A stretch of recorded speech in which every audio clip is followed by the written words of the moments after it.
This is Garis, Masculist MGTOW flyers, that is 2 3-page essays on the themes of masculism and MGTOW, written by and read aloud by Prof. Dr. Hugo de Garis.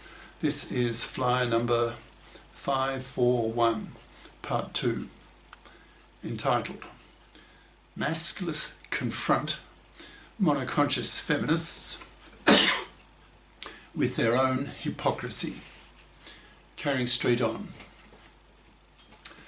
The toxicity of divorce for fathers, as created by these hated fluffy feminists who control the divorce courts, is so great that masculists see these fluffy feminists as hypocrites and genociders, since they hypocritically behave as feminists in the parliaments, wanting equal rights for women, but behave as fluffies in the divorce courts, rejecting equal obligations with men, to share equally the burden of earning the living with men by bothering to fip up, by getting career competent educations at high school and college. So these fluffy feminists are feminists in the parliaments, but fluffies in the divorce courts, and hence are profoundly hypocritical.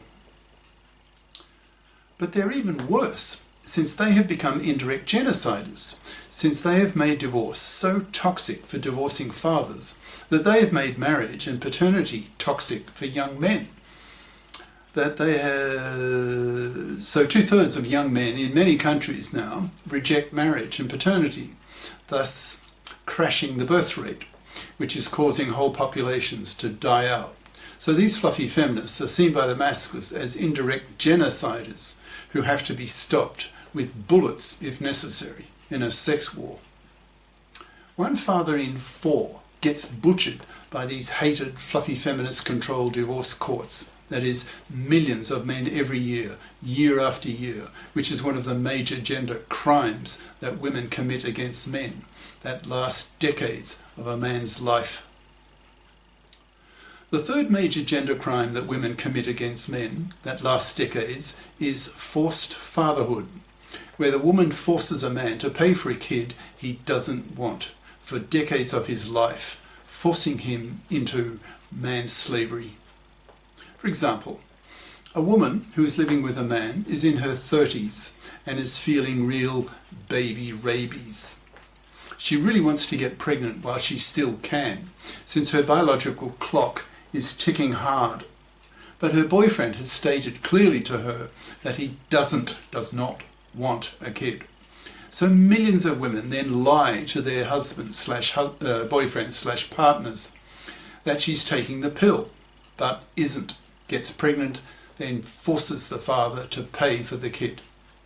Since men don't yet have the paternity rejection right, he is then forced to pay for a kid that he never wanted in the first place, forced into manslavery for several decades of his life. A major gender crime against men committed by women, that is, utterly callous, gender criminal women.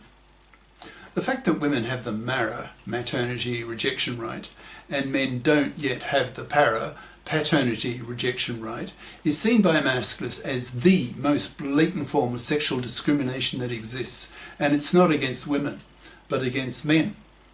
The fact that so many millions of women do this to men shows clearly the true feelings of women towards men, seeing men as mere cash machines to provide resources and money to women, so that women can have an easier time in raising women's children.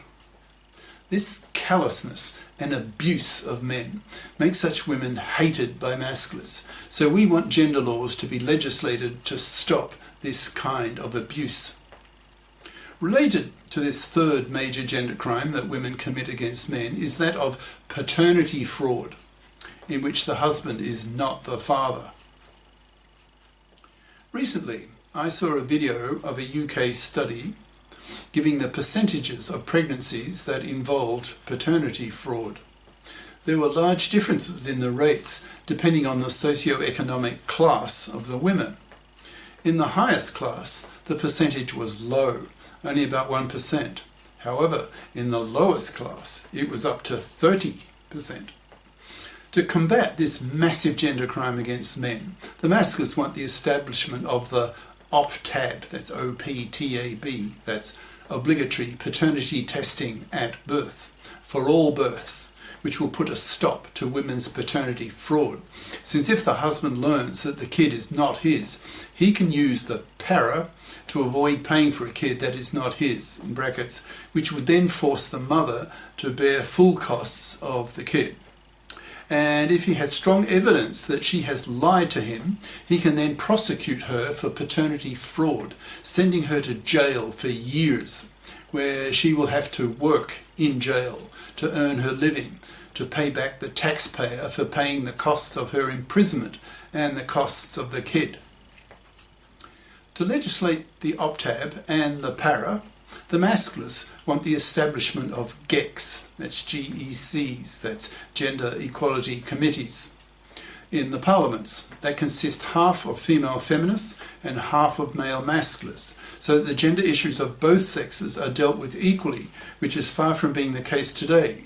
Since in today's world, nearly all feminists are strictly monoconscious, who know nothing about masculist ideas, who are totally brainwashed that gender oppression is a one-way street, so feel morally justified that they have the right to lash out publicly against the ways that men oppress women, which to the ears of biconscious masculists, who know very well that in fact women oppress men far worse, given women's many decades lasting gender crimes against men. The monoconscious criticism of the feminists against men sounds profoundly hypocritical to the masculists. So it's not surprising that biconscious masculists make mincemeat of monoconscious feminists when these feminists make misandrous comments in public.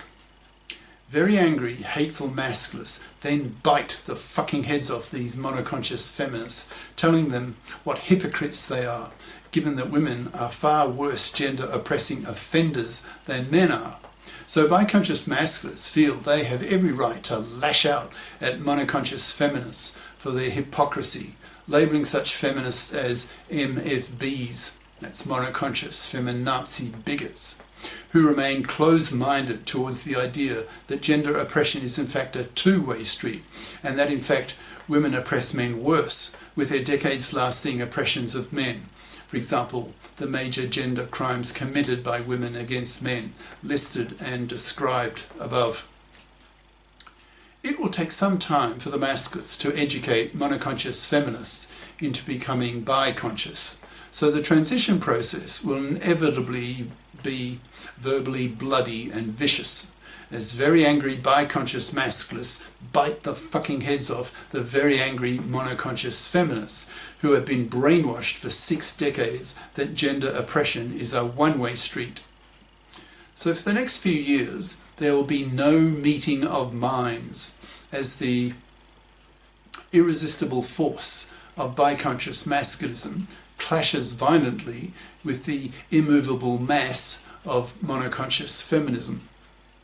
Of course, in time, the masculists will win due to several factors. One is that the very force of masculist arguments is stronger than